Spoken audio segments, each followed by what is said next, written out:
आपके applied chemistry के सिलसिले में टॉपिक पढ़ेंगे डिस्टिलेशन। डिस्टिलेशन प्रोसेस क्या होता है, इसका बेसिक कंसेप्ट क्या है, लेकिन उससे पहले मैं राउल्ट्स लॉ को डिस्कस करूंगा चूँकि समहाउ ये रिलेटेड है डिस्टिलेशन प्रोसेस से और दूसरे टॉपिक से जो हम इस चैप्टर में पढ़ेंगे। So let's discuss Raoult's law first. Okay, consider a close container है, राइट। ये क्लोज कंटेनर है जिसमें एक पेवर लिक्विड है। लेट्स से आप इसको ए भी कह सकते हैं और वाटर भी कह सकते हैं। ओके, हमारे पास इसमें पेवर लिक्विड है। लेट्स से एक हार्श टेम्परेचर पर, यू कैन से 60 सेंटीग्रेड पर क्या है, इसमें इसका अपना एक वेपर प्रेशर होगा। चूँकि ये लिक्विड पेवर है तो इसके ऊपर जो वेपर प्रेशर डालेंगे वो भी सिर्फ पेवर लिक्विड की ए की वजह से होंगे या वाटर की वजह से होंगे। तो वेपर प्रेशर हमारे पास किसका होगा, पेवर लिक्विड ए का होगा। सिमिलरली लेट्स से हमारे पास एक दूसरा क्लोज कंटेनर है जिसमें एक दूसरा लिक्विड, लेट्स से एथेनॉल या बी लिक्विड है, राइट। अब 60 सेंटीग्रेड पर लेट से उसका अपना वेपर प्रेशर होगा, तो इसको हम वेपर प्रेशर आप पेवर लिक्विड बी या एथेनॉल का कहेंगे। आप दोनों को कंफ्यूज ना करें ना। क्या करें, इसका भी अपना वेपर प्रेशर है जो कि P0 ए है, इसका भी अपना वेपर प्रेशर है पेवर लिक्विड का जो कि P0 बी है। अब दोनों को मिक्स करें। क्या करें, इन दोनों को मिक्स करें एक तीसरे कंटेनर में। जब तीनों को आपने दोनों को आपने मिक्स किया तो यहाँ पे फिर हमारे पास क्या होगा, पेवर लिक्विड्स नहीं होंगे बल्कि A प्लस बी का हमारे पास एक सॉल्यूशन होगा, राइट। लेट्स से इस सॉल्यूशन में हमारे पास 40% बी कंपोनेंट को हमने एथेनॉल कहा है। लेट्स से हमारे पास 40% एथेनॉल है और 60% वाटर है। और हम ये भी एज्यूम करते हैं कि बी कंपोनेंट हमारे पास मोर वोलेटाइल है देन ए। मतलब मोर वोलेटाइल का मतलब है कि ये सेम टेम्परेचर पर ज़्यादा वेपर्स में कन्वर्ट होता है as compare to a, right. So क्या होगा, अभी हमारे पास यहाँ पे जो वेपर्स होंगे उसमें ए के भी वेपर्स होंगे और लिक्विड बी के भी होंगे। यहाँ पे जो वेपर प्रेशर होगा वो न सिर्फ वेपर्स ऑफ ए का होगा या वेपर्स ऑफ बी का, बल्कि दोनों का कलेक्टिव होगा। अब क्वेश्चन है कि इन दोनों का जो वेपर प्रेशर होगा, लेट से हम उसको क्या कहें, वेपर प्रेशर ऑफ सॉल्यूशन। उसको हम क्या कहें, यहाँ पे देखें vapour pressure of solution.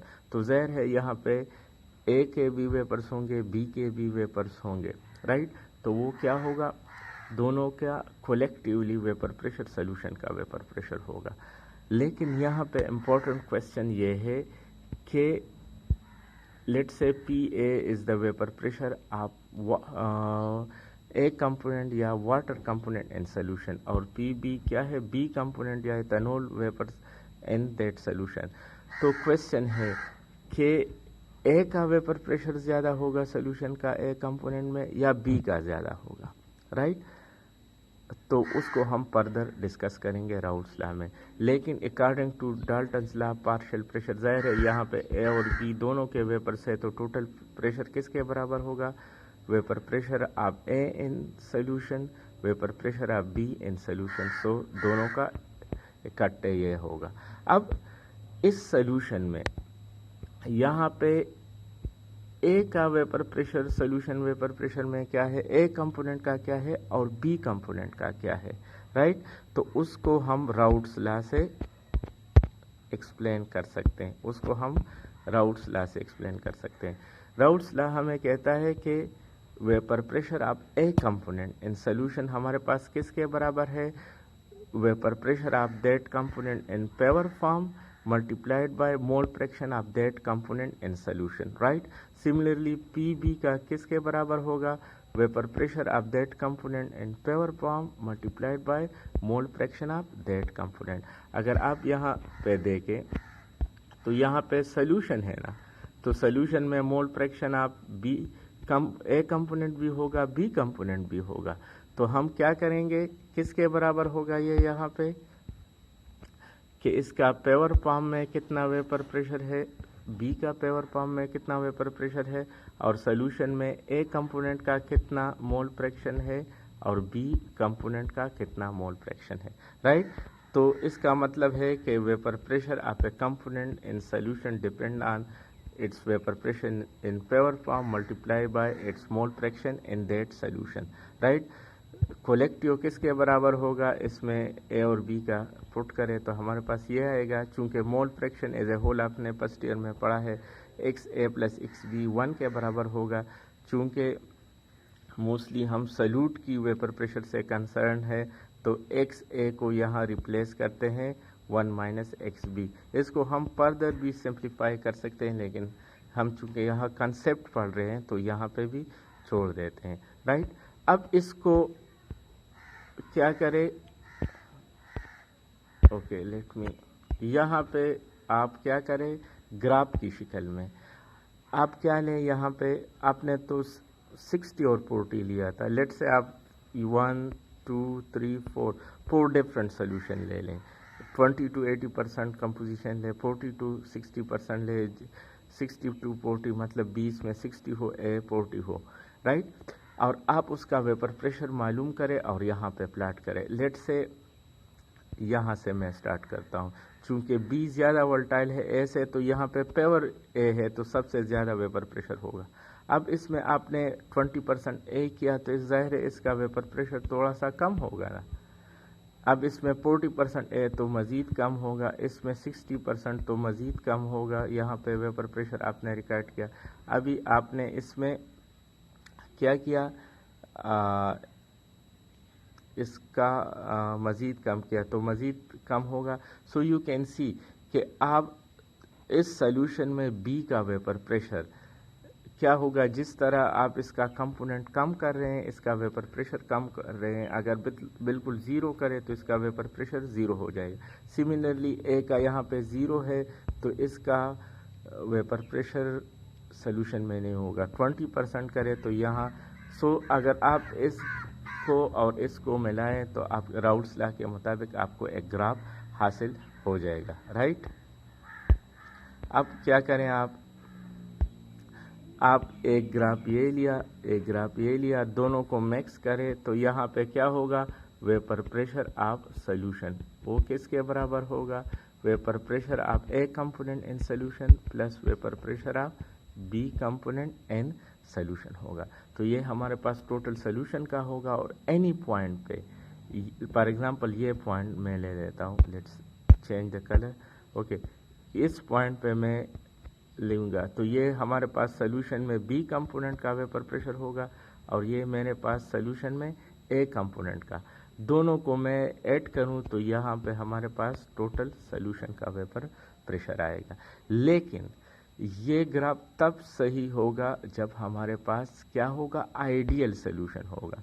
Ideal solution का मतलब क्या है कि ए और बी कंपोनेंट के दरमियान, ए मॉलिक्यूल के दरमियान जो अट्रैक्टिव फोर्सेस था, और जिससे आपने पेवर लिक्विड ए लिया तो ए मॉलिक्यूल के दरमियान जो अट्रैक्टिव फोर्सेस था, अभी आपने पेवर बी लिया तो बी के दरमियान जो अट्रैक्टिव फोर्सेस था वो सिमिलर होगा। जब आप दोनों को मिक्स करेंगे तो आपके पास ए बी के दरमियान भी अट्रैक्टिव फोर्सेस होगा।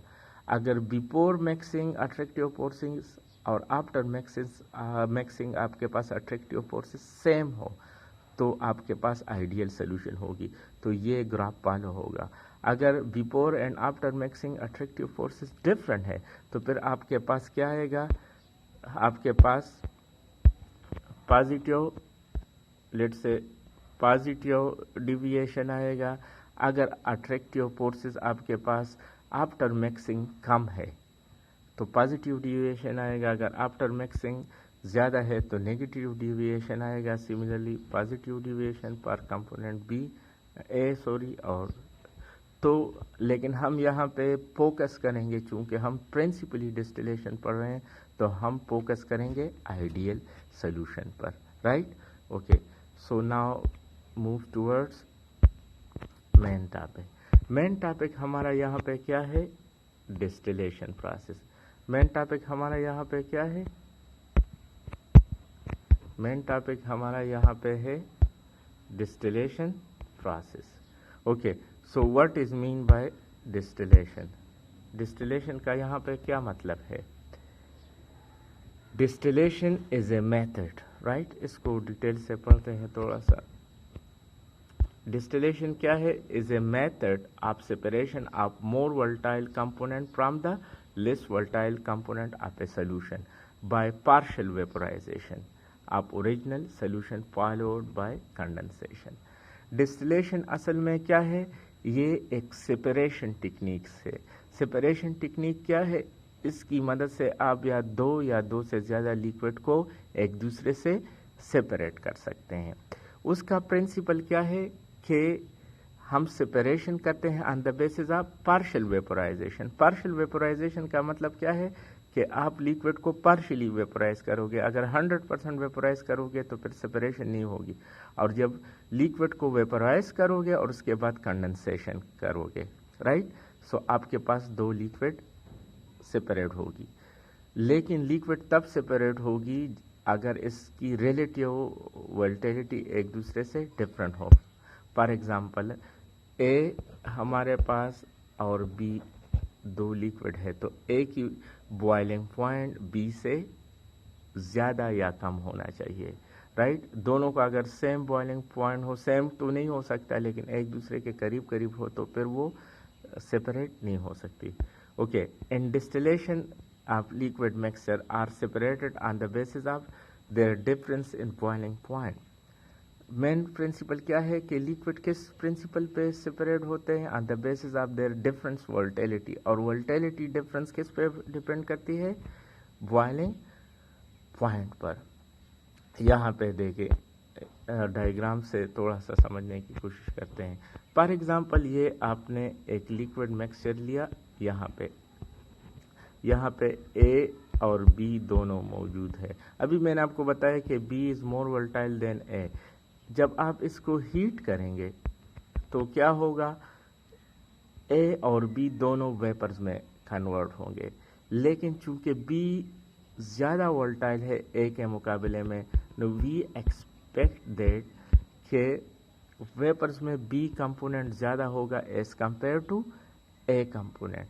तो अगर हम इस तरह करें कि इस वेपर को यहाँ से थ्रू सम मैकेनिज्म इसको ले जाएं और यहाँ पे कंडेंस करें, तो जो कंडेंसेट हमारे पास आएगा, जो हम कंडेंस करेंगे, जो सोल्यूशन आएगा, तो उसमें ए भी होगा बी भी होगा।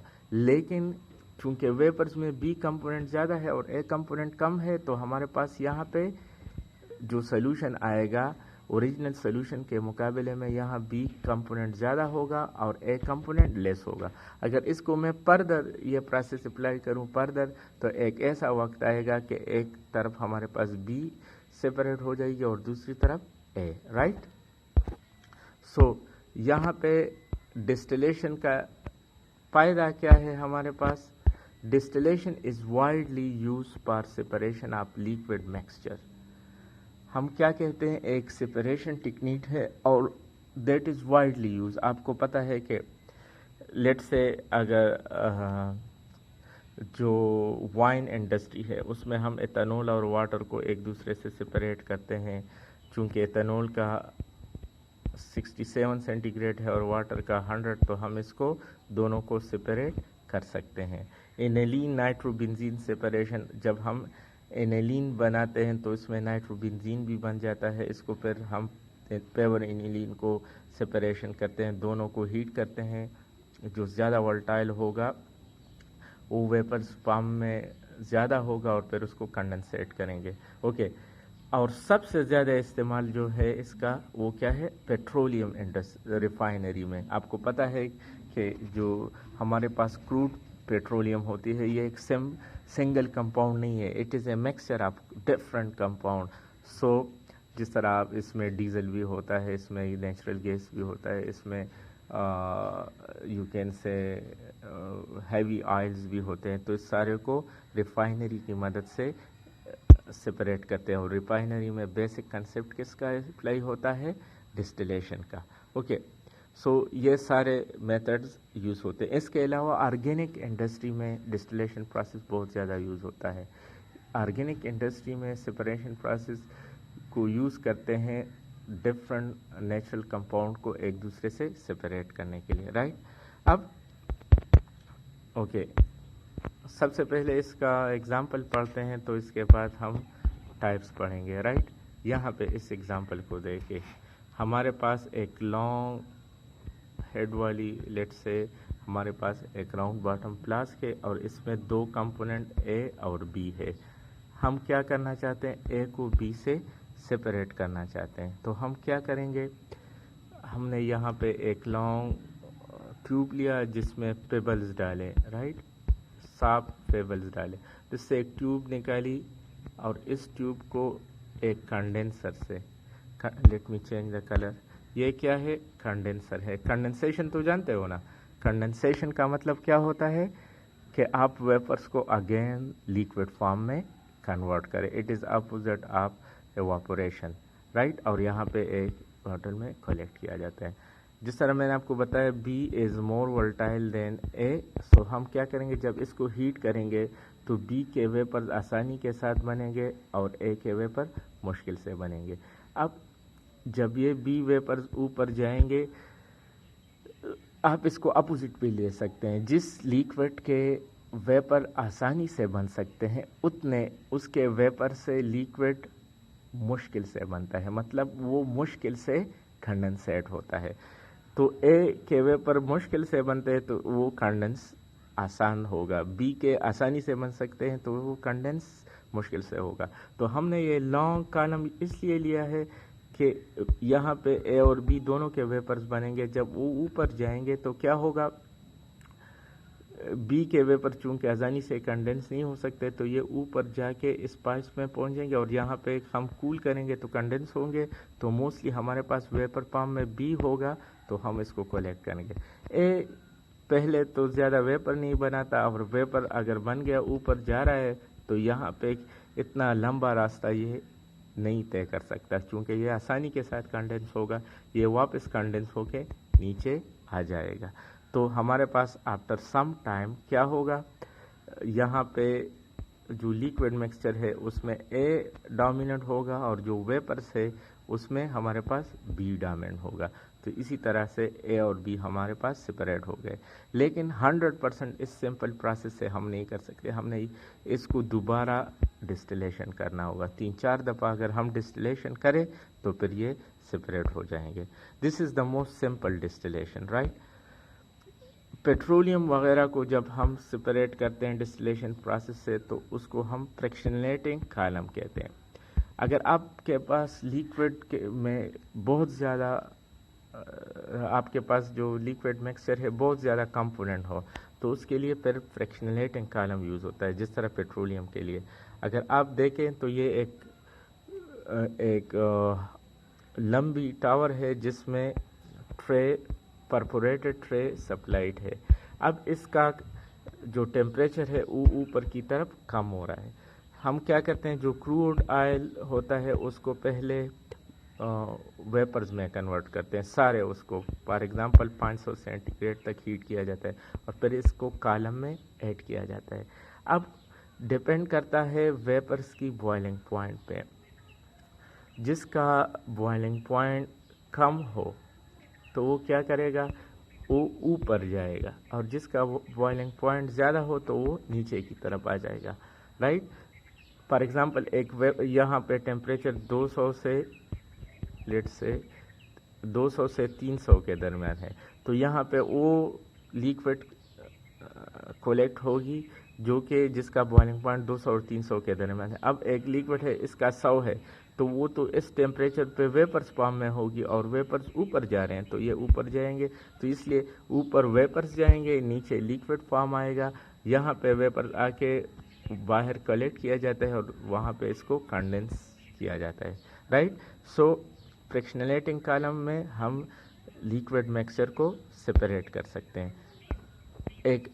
आप किसी भी तरीके से ये कंडेंसेशन प्रोसेस सोच सकते हैं। फॉर एग्जांपल हमारे पास ये बॉटल है, हमने ए और बी कंपोनेंट लिया है, यहाँ पे हीट किया है, लेट मी ओके, यहाँ पे हमने हीट किया तो क्या होगा, यहाँ पे वेपर जो होंगे वो मोस्टली बी के होंगे, तो ए बी साथ होगा, ए बी दोनों होंगे, लेकिन यहाँ पे बी कंपोनेंट इसके मुकाबले में ज़्यादा होगा इस सोल्यूशन में और ए का कम होगा।